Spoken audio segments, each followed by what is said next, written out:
Hello students, बेटा आज है आपकी वर्कशीट नंबर 5। ये आपके मैथ्स की क्लास 9 की वर्कशीट है। देखिए बेटा, इसमें क्या लिखा हुआ है कि बच्चों परिमेय संख्याओं को गुणा व भाग करना तो आप जानते ही हैं। लास्ट क्लास में हमने सीखा ही है कि किस तरीके से इंटू किया जाता है और किस तरीके से डिवीजन की जाती है। अब ये कह रहा है कि परिमेय संख्याओं की गुणा या भाग। हमने देखा कि जब 3 को 5 से गुणा किया जाता है तो 15 आता है, जो कि एक परिमेय संख्या है। ठीक है। जब 1.2 को मतलब अगर कोई डेसिमल वाली पार्ट भी होता है, दशमलव भी होता है, उसको भी अगर हम गुना करते हैं तो ये भी क्या है, 1.2 का मतलब क्या है बेटा आपका 10। तो 12/10 है, इसका मतलब 5 और 6/5 है। ये एक परिमेय संख्या है, p/q की फॉर्म में है। इसको जब 3 से गुना करा तो 3.6, ये भी क्या है बेटा, एक आपका परिमेय संख्या है। ठीक है। इसी तरीके से 42.4 भी आपकी परिमेय संख्या है।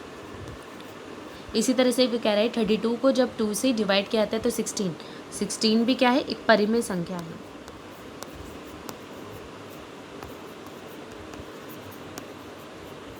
इसी तरीके से बेटा 4.2 को जब 3 से डिवाइड करूंगी तो 1.4 आ जाएगा। तो 1.4 भी क्या है, एक परिमेय संख्या है।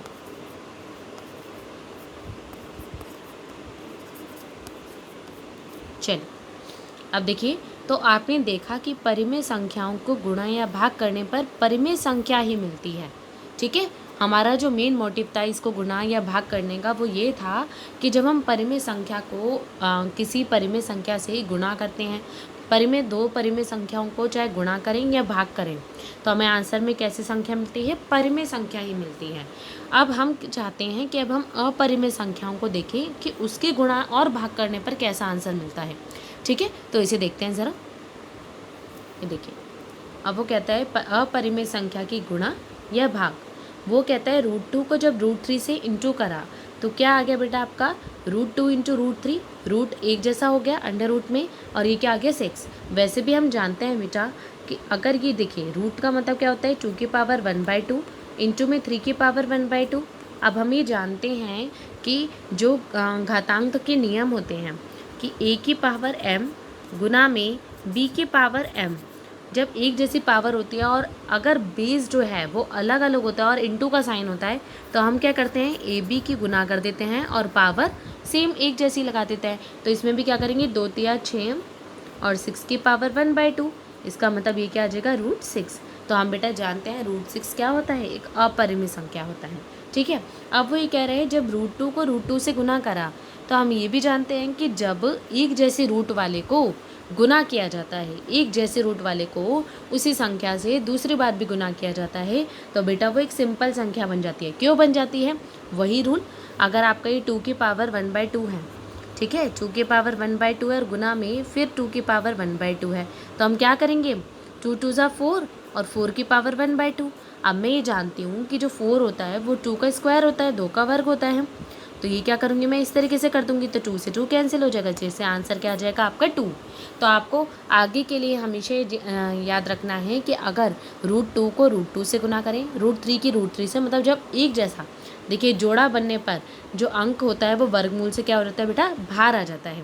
उसने क्या कहा, दोनों को रूट में लिया और इन दोनों को गुना कर दी। अब उसने देखा कि इन दोनों का तो जोड़ा बन गया, और जब जोड़ा बन जाता है तो वो क्या बन जाता है, रूट से बाहर आ जाता है। ये √2 होता या √3 होता, कोई सा भी होता, अगर एक जैसी संख्या मिल जाएगी आपको अंदर की तरफ गुना में, तो आप उसका एक पेयर बनाएंगे, एक जोड़ा बनाएंगे और उस संख्या को बाहर लाते जाएंगे। ठीक है। अब हम ये जानते हैं दो तो अपरिमेय संख्या नहीं होती है, दो कैसी संख्या होती है, एक परिमेय संख्या होती है। ठीक है। आप देखिए √3 को √8 से इंटू कराया इसने, तो हमने क्या करा, वही 3 8 ज़ा 24।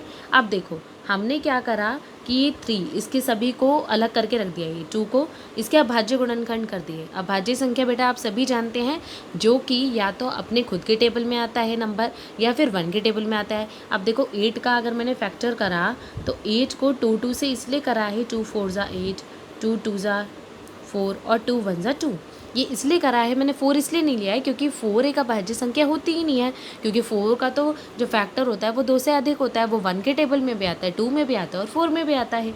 तो इसलिए मैंने इसे 2 2 के फैक्टर्स में डिवाइड कर दिया है। अब देखो जब मैंने इसे इस तरीके से लिखा तो मैंने देखा कि ये एक पेयर आ गया है, तो इस पेयर को तो मैंने बाहर निकाल दिया और ये जो अंदर का बचा हुआ 3 गुना 2 था उसको अंदर रहने दिया, तो इसलिए 2√6 क्या हो गया बेटा, एक अपरिमेय संख्या हो गया। अब और को ट्राई करते हैं।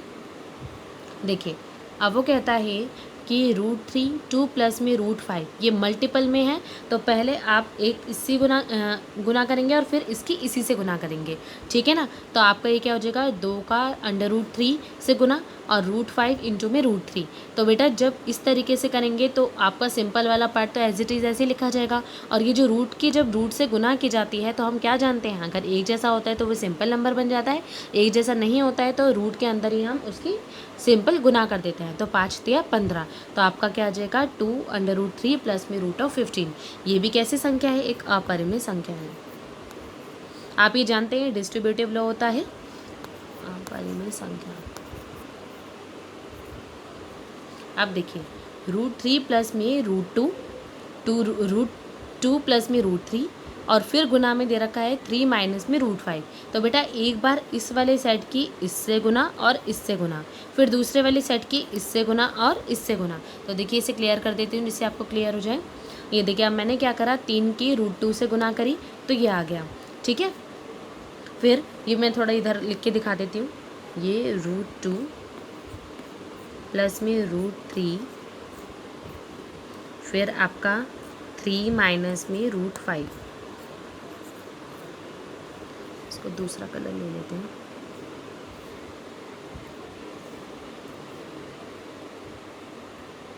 देखिए अब √2 की √3 से तो 3√2, ठीक है। फिर √2 की √5 से तो प्लस माइनस माइनस, तो माइनस का √10। ये कर रहे थे हम। ये अगर अलग वाला गुना में होता है तो उन दोनों को गुना कर दिया जाता है। अब प्लस में 3√3 और माइनस में √15, यही आ गया।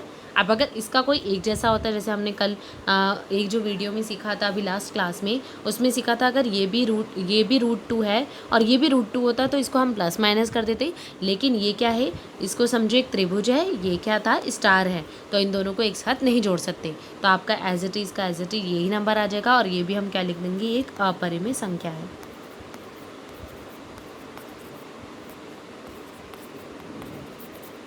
ठीक है। अब देखिए नेक्स्ट क्वेश्चन देखते हैं बेटा।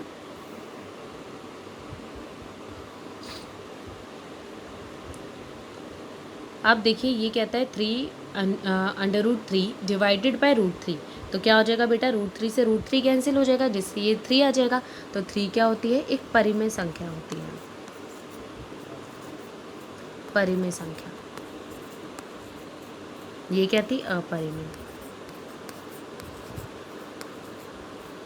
अब देखिए √10 डिवाइडेड बाय √2।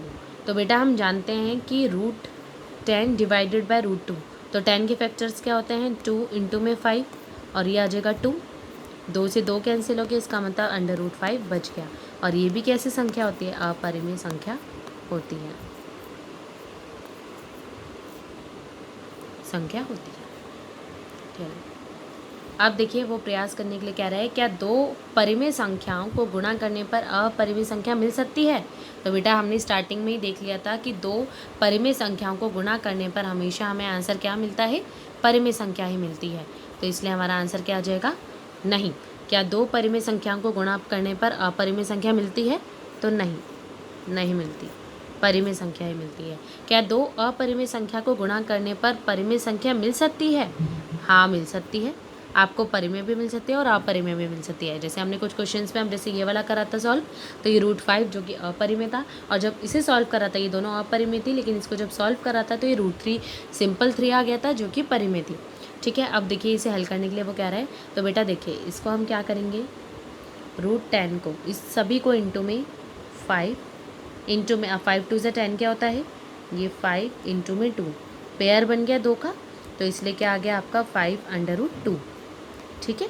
अब देखिए 6 √6 है, तो इसको सॉल्व कीजिए, √6 की √3 से होगी इंटू, तो आपका 6 इंटू में 3 और फिर प्लस का 2√6। तो ये देखिए ये 3 3 ज़ा, तो आपका ये फैक्टर्स क्या हो जाएंगे, 3 के हो जाएंगे, 3 2 ज़ा 6 के और ये बचा 3 और प्लस में 2√6।